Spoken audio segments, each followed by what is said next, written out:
naman Adamson at saka NU, no? So ito nagkatalo ito sa endgame execution. Endgame execution dahil yung last play na nagpatalo sa Adamson ay alley-oop. Ilang seconds lang yung natitira, mga 3 or 2 seconds na lang. The only thing na pwede mong gawin doon, alley-oop. Hindi ka pwede mag-dribble. Pag nilabas yung bola, lob.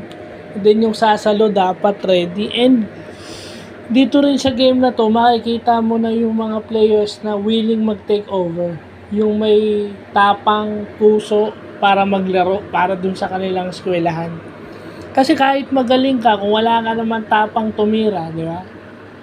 Kasi hindi naman porket hindi naman porket you making, hindi lang enough na you make the right play. Meron ka ring guts na maging accountable.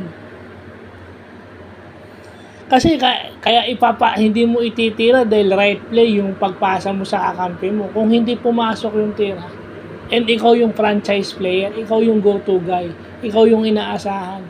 Ibig sabihin, pag inaasahan ka, pag nagkagipitan, ikaw ang rest back. Ikaw ang magsasalba sa team. So, willing ka bang, yun lang yun. Kasi may mga players yung dalawang team, yung dalawang eskwelahan, Adamson and NU, na nagte-take over. Lalo na pag second half, nagte-take over na yan.